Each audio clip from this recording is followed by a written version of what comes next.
Bueno, queremos analizar justamente el fallo del Tribunal Constitucional sobre la reforma laboral y para eso nos acompaña el subsecretario del Trabajo, Francisco Díaz. Subsecretario, gracias por acompañarnos. Hola, buenas noches. ¿Cuán fuerte fue la derrota? Es un golpe duro, no hay que ocultarlo. Es un golpe a la libertad sindical, un principio que para nosotros como gobierno es muy relevante. Es un golpe para los trabajadores, eso que está fuera de discusión, pero también es un golpe a la Constitución. O sea, en definitiva, el mensaje que hay acá detrás es que es solo una la visión que está detrás de la Constitución. No distintas visiones, no una Constitución que admite distintas opiniones. Porque claramente, al echar abajo lo que es la titularidad sindical, lo que se está diciendo es, mire, yo como Constitución tengo esta visión de cómo se organiza el mundo laboral. Y así tiene que ser constitucionalmente y por tanto legalmente. Lo que uno esperaría de una constitución pluralista es que dijera, mire, este es el terreno donde los derechos fundamentales son evidentemente se deben respetar, pero el legislador irá regulando y terminando la política pública según le estimen democráticamente. Es que usted lo ve así, pero desde el punto de vista de la alianza lo que se dice es que se está resguardando un principio constitucional que es la libertad finalmente de afiliación. Y que es una buena noticia además. Ellos lo están señalando así, no he visto ningún trabajador que salga a decir que es una buena noticia, pero más allá de eso, lo relevante a discutir es lo siguiente. ¿Son los sindicatos la principal organización de los trabajadores? Sí.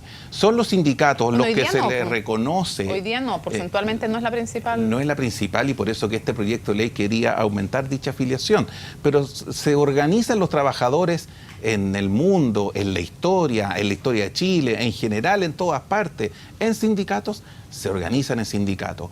Estos grupos negociadores de trabajadores que fugazmente se organizan para negociar, pero que en rigor todos nos han dicho, incluyendo la OIT, que se usan para generar paralelismo y divisionismo, eso es un derecho fundamental.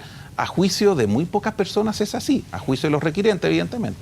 Por de pronto, Nicolás Monkever decía que ustedes sabían que esto se iba a rechazar, que se les advirtió de parte de la alianza y que de manera contumaz insistieron en una reforma que tenía vicios de constitucionalidad. ¿De quién es responsabilidad haber llevado algo, finalmente aprobar algo que con la institucionalidad que tenemos es declarado inconstitucional? Porque, insisto, nosotros teníamos una visión y la visión es que el sindicato es el principal titular de la negociación colectiva, de la organización de los trabajadores. Pensamos que ello así está reflejado en la Constitución, en los tratados internacionales que también son parte de la Constitución. Entonces, y ¿usted por diría tanto, que todos el fallo del Tribunal Constitucional no se ajusta a nuestra Constitución? Nosotros creemos que el fallo del Tribunal Constitucional lo que hace es extrapolar, es interpretar la Constitución como portadora de una sola visión ideológica en este respecto. O sea, ¿malinterpretar nuestra Constitución? El fallo del Tribunal Constitucional, tenemos que leer además lo que ellos están señalando, interpretan la Constitución, insisto, como portadora, como un ente que solo tiene una visión ideológica y no una pluralidad de visiones, que es lo que admiten todas las constituciones en todas partes del mundo. Ya, pero lo que quiero entender es que si desde la perspectiva del gobierno o del subsecretario del Trabajo, este fallo del Tribunal Constitucional se apega o no a nuestra Constitución, porque hay dos opciones.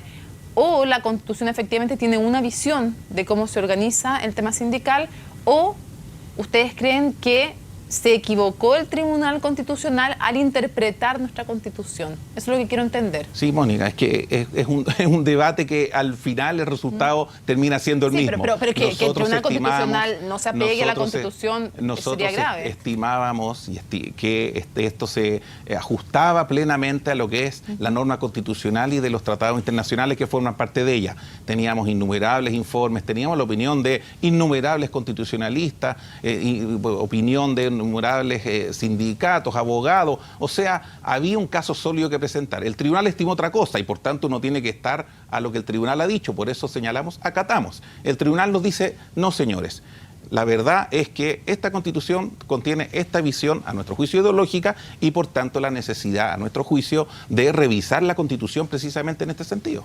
¿Qué efecto tiene en concreto el fallo del Tribunal Constitucional para los trabajadores? Porque esta titularidad sindical queda desechada, pero además había más requisitos para formar sindicatos en esta reforma laboral. Mira, efecto práctico tenemos que esperar un poco a leer el fallo, porque tú sabes, cuando el Tribunal Constitucional declara inconstitucional una determinada norma dentro de un conjunto largo, esto era un artículo, un proyecto de ley de varias decenas de artículos, lo que técnicamente se hace es que se suprime ese artículo. En este caso hay que ver cómo queda redactado el fallo para ver qué partes son las que quedan suprimidas y cuáles no. Entonces tenemos que analizar el detalle. Pero en concreto, lo que sí podemos, ¿no es cierto?, concluir de esta primera información que hemos recibido es que los grupos negociadores son considerados parte de este ordenamiento y que por tanto pueden o debieran seguir existiendo. Eso es lo que aparentemente, insisto, no estaría señalando el Tribunal Constitucional. Cualquier trabajador que haya participado en una empresa donde existen estos grupos negociadores, fueron dirigentes sindicales a contar, empresas donde existen 20, 30, hasta 90 grupos negociadores. Eso evidentemente es un abuso. Hay una intención deliberada de generar paralelismo a la organización sindical. ¿De parte de quién? ¿De la Alianza? En ese caso de los empleadores. Hay empleadores que crean grupos negociadores con el propósito de generar paralelismo, de dejar amarrados a distintos trabajadores a convenios colectivos para debilitar en definitiva el sindicato. Y no se lo digo yo, ni el gobierno, lo ha señalado la propia OIT en diversas quejas que se han presentado ante ella. La Alianza, al respaldar esto, ¿cree usted? ¿Cuál es la intención de la Alianza al respaldar tratar de, en el fondo, declarar lo que para ellos es inconstitucional respecto a la titularidad sindical? ¿Usted cree que la Alianza quiere debilitar a los sindicatos?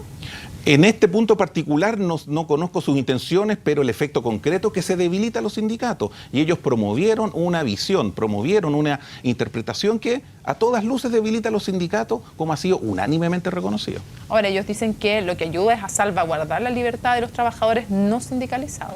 Es que la libertad sindical se entiende como aquella potestad que tienen los trabajadores de organizarse para, en conjunto, colectivamente, defender sus derechos. Un trabajador individualmente es difícil que defienda sus derechos. Por eso nace el derecho laboral en la historia, para que los trabajadores unidos, colectivamente, lo hagan. Si yo digo, mire, sabe que este trabajador tiene la libertad de defenderse individualmente, o de individualmente formar estos grupos que solo negocian y después se extinguen, que nadie vela por las condiciones del contrato, por las condiciones permanentes de los trabajadores, evidentemente estoy debilitando al sindicato y a los trabajadores. ¿Es válido cuestionar al Tribunal Constitucional como lo ha hecho una vez más hoy día el gobierno cuando el fallo que emiten no les gusta? El gobierno, la declaración es muy clara. Este es un fallo que se acata porque tenemos que ser respetuosos de la institucionalidad, distintos que lo compartamos y que no lo lamentemos. Sí, porque junto con acatarlo, subsecretario, el vocero de gobierno dice que esto es una prueba de que la Constitución no es la casa de todos. Y también hay críticas, bueno, a cada una de las autoridades del gobierno que hemos escuchado. Entonces, ¿se está cuestionando también al Tribunal Constitucional? No se está cuestionando, se está, insisto, no podemos compartir un fallo que no recoge un principio universalmente reconocido como es la libertad sindical y, por tanto, la titularidad sindical. Pero se hace referencia a la Constitución como marco que dicen no es la casa de todos. Evidentemente, porque lo que aquí el tribunal está diciendo, en un voto de mayoría, está diciendo, mire, la Constitución contiene una sola visión al respecto. Yo entiendo, mire, yo entiendo de que alguien quisiera legislar en otro sentido, que a alguien no le guste la reforma laboral, lo entiendo. Pero lo que uno no puede pretender es que la Constitución, que debe ser la norma madre, donde todos podemos legislar en su momento, sea la que contenga una sola visión. Parece eso es lo que no puede ocurrir. Parece que sí pueden, porque de hecho el Tribunal Constitucional les dio la razón. Entonces, mayor razón para entrar a discutir una nueva Constitución que precisamente genere este campo de juego plural para que las distintas fuerzas políticas planteen sus temas. ¿Que elimine entonces al Tribunal Constitucional?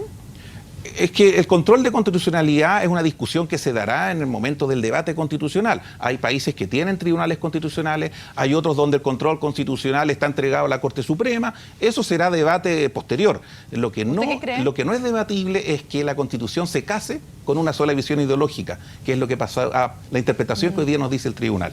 ¿Es posible acudir a la Corte Interamericana de Derechos Humanos para intentar revertir este fallo, me refiero? Insisto, el gobierno ha señalado que no descartamos ningún camino a seguir en esta materia. Evidentemente estamos en un proceso legislativo que no ha concluido. Ahora el proyecto tiene que volver a la Cámara tiene que notificar al Ejecutivo, etcétera. Probablemente esos son los caminos legislativos que tendrán que seguirse porque no ha concluido este trámite. Ustedes saben, por ejemplo, uno de los caminos son los vetos que están dentro de este proceso. ¿Y el veto en qué sirve? Vean. Bueno, los vetos sirven según veamos el fallo que se ha entregado, pero los vetos pueden ser de distintos tipos, pueden ser supresivos, pueden ser cambiar alguna disposición específica. Preferimos no referirnos a ninguno de estos caminos porque hay que ser serios, hay que leer el fallo primeramente. Y para cerrar, ¿están dispuestos a negociar con la oposición y modificar parte de la reforma laboral en lo que se refiere a la titularidad sindical para que no haya un nuevo reclamo frente al Tribunal Constitucional? ¿Están dispuestos a esa negociación? Es que lo que ocurre es que todo el proceso legislativo es una gran negociación, ¿no es cierto?, reglada, entre comillas, donde si no se logran acuerdos, finalmente deciden las mayorías. De eso se trata el proceso legislativo. Hubo muchas indicaciones que se nos hicieron ver, parlamentarios de izquierda, derecha, de centro, que nos decían arreglen acá, corrijan acá, muchas de ellas se fueron incorporando. Ahora, es difícil entrar en el terreno de la visión ideológica. Para nosotros, el tema de la titularidad sindical y la libertad sindical en un concepto más amplio, la verdad es que ya es un tema de principio que en ese sentido es difícil de negociar, entre comillas. Eso, francamente, estamos en un terreno distinto. Ahora bien, esperemos leer el fallo, no sabemos qué es lo que va a decir, cómo se puede solucionar, si es que tiene solución este fallo según lo que se nos plantee, entonces no queremos adelantar en ese sentido, pero es un tema de principio, es una visión sobre cómo se deben organizar los trabajadores, o individualmente o colectivamente. Nosotros creemos que colectivamente para que defiendan bien sus derechos. Subsecretario, muchísimas gracias por acompañarnos en CNN Prime. Que tenga muy buenas noches.